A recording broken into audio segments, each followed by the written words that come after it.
Bem, tô de volta aqui. Agora a gente vai entrar na parte conteudista, né? Parte dos conteúdos propriamente ditos. E eu vou estar acompanhando pela apostila, espero que vocês também, já que vocês sabem que eu, particularmente falando, não gosto de fazer a leitura na íntegra, né? Da apostila, mas a gente sempre acompanha nas aulas com os slides e aí a gente vai fazendo a nossa troca, né, e sinalizando e pontuando o que é fundamental. Só que é necessário nesse momento a gente fazer um pouco diferente, então eu peço que vocês acompanhem aí pela apostila, ok? Eu vou iniciar pelo início, sendo redundante aí, página 1, e o título dessa apostila diz Didática de Educação Especial 2, né? E começa dizendo que a didática é proposta considerando não apenas a sua dimensão técnica, mas sobretudo a sua dimensão política. Então vamos tentar entender um pouco o que é isso. No módulo anterior, nós pontuamos que didática nada mais é do que a técnica ou a arte de ensinar tudo a todos. Porém, para isso é necessário que nós, enquanto profissionais de educação, principalmente se tratando de educação especial, a gente trace caminhos e objetivos onde queremos chegar, de que formas podemos chegar, quem é esse aluno, né? Quem é esse cognoscente, quem é esse aprendente, né? De que forma ele aprende.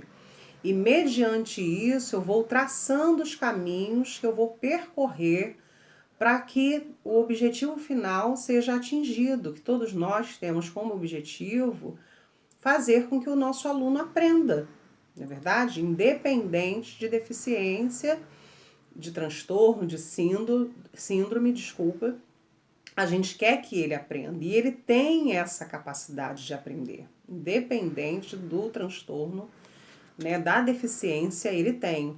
Então, quando a gente fala da didática de dimensão política, é justamente a gente acreditar que esse indivíduo pode ser inserido na sociedade em sinal de igualdade. Mas quando a gente fala de igualdade, é porque a educação ela é para todos, independente de cor, de raça, de religião, de condição sociocultural, financeira, independe de condições físicas, sensoriais ou até mesmo cognitivas. Então é importante que a gente defenda isso, né, enquanto cidadão, enquanto educadores. Então essa é a proposta da didática com a dimensão política também, tá? E aí a gente vai entrar e vai esbarrar numa questão que nas minhas palestras e até mesmo na minha aula eu costumo dizer, o que é inclusão, o que é incluir?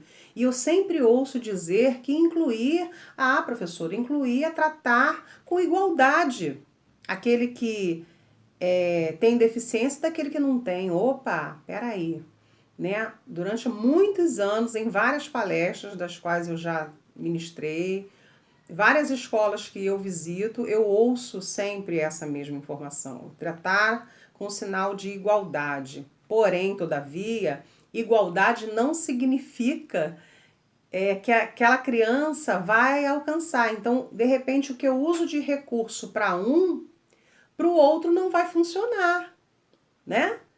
E é isso que é esse olhar que a gente tem que ter. Então a gente fala de inclusão e fala de equidade. Lembra que eu levei para vocês lá um slide mostrando que se eu falar de igualdade, tinha lá algumas crianças, né, de estaturas diferentes. Se eu colocasse um caixotinho igual para todos, alguns iam conseguir alcançar, né, o muro para ver e outras não, né? Isso é uma linguagem figurada, é uma analogia, mas a gente precisa entender que é basicamente isso que funciona, né? Se eu trabalhar de forma igual com todos e não respeitar a individualidade, a peculiaridade, a necessidade de cada um, eu não vou estar incluindo, né? Esse é o grande entrave que a gente ainda encontra para tratar a inclusão realmente como deve ser tratada, tá?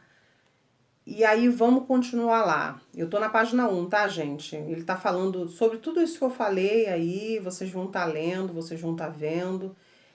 Porém, a gente precisa entender que quando se fala de inclusão escolar, não é que a gente vai dar aula particular ou individual para cada criança, não é isso. Mas ele fala que é importante que a gente tenha consciência de que a nossa forma de ensinar precisa estar diretamente, intrinsecamente relacionada ao modo de aprender daquele indivíduo, de cada indivíduo, para que assim a gente consiga chegar ao nosso objetivo e essa criança também, né? Porque ela também precisa se superar, se sentir capaz, né? Porque elas são capazes, basta que a gente trabalhe com as suas individualidades, ok? Isso tá aí no primeiro parágrafo, tá? O que é importante falar no segundo parágrafo? No segundo parágrafo ele está falando sobre a questão da socialização, que a gente muitas das vezes ouve, até de famílias mesmo, dizer assim, doutora, que eles me chamam de doutora, né? Doutora, eu coloquei na escola só para ele se socializar. Quando a gente tem essa fala, a gente tem uma fala excludente, né? Esse indivíduo não está na escola somente para se socializar.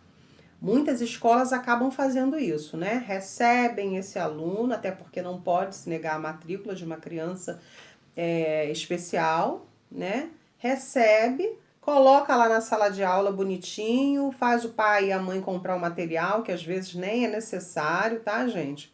Isso entra lá em adaptação curricular, que a gente vai falar um pouco mais à frente. E muitas das vezes não dá a condição necessária para que esse sujeito aprenda. Então ele passa a ser mais um. E infelizmente, muitas das vezes, a situação acaba até se agravando, porque ele não consegue acompanhar a turma. O que mais eu ouço é isso. Viviane, mas ele não consegue acompanhar a amada, mas como que ele vai conseguir acompanhar se ele tem uma necessidade educacional especial? Você já parou para pensar? Quer um exemplo? É um TDAH. Mas ele não para quieto prestando atenção um minuto, amada, mas não é essa a característica do TDAH? Não é? Então, como é que ele vai prestar atenção? É você que tem que trazer os estímulos necessários para que ele olhe para você, para que ele ouça o que você está falando. E às vezes não é no cuspe-giz, na metodologia tradicional. Às vezes é com esses recursos que a gente cria. Eu estou falando e olhando para cá, porque tem vários recursos aqui que eu fiz essa semana, que depois eu vou dividir com vocês, né? Para que essa criança tenha realmente vontade de aprender, tá? Isso tá lá no segundo parágrafo. No terceiro parágrafo, ele vai falar dos desafios da didática, que a didática tem os seus desafios, né? Muitas das vezes a gente escolhe uma teoria, a gente tem a diretriz, né? A gente sabe onde quer chegar, como vai avaliar, porém, existem alguns entraves aí, ainda por conta dessa metodologia tradicional, que impede, né, muitas das vezes que as coisas aconteçam, né, principalmente relacionado ao processo ensino-aprendizagem. Muitas escolas ainda não têm essa visão. Muitos profissionais de educação ainda não têm a visão de que é necessário se atualizar, estudar a cada detalhe, a cada síndrome, cada transtorno do seu aluno, para que assim ele consiga manejar a sua prática de maneira que leve esse aluno à aprendizagem, tá? E aí fala da Kandô, Vera Kandô, estudei ela na pedagogia, né? Fiz aí a minha defesa em avaliação, mas não vem ao caso, e ela vai fazer alguns questionamentos que é para a gente repensar, tá? O primeiro questionamento que ela faz é: como promover no cotidiano de nossas escolas e outros contextos educativos práticas que articule igualdade e diferença? Uma outra indagação que ela faz, Vera Kandô. Práticas que não se esgotam no intraescolar e estejam relacionadas a movimentos mais amplos orientados à construção de sociedades diferentes, justas e democráticas? E aponta essas questões como desafios para o processo de inclusão, tanto social quanto educacional, tá? E aí agora vamos parar e vamos pensar. O último parágrafo faz uma pergunta bem interessante pra gente. Quem são os alunos com necessidades educacionais especiais? Gente, necessidades educacionais especiais não quer dizer que esse aluno ele tem uma deficiência. Às vezes ele tem uma necessidade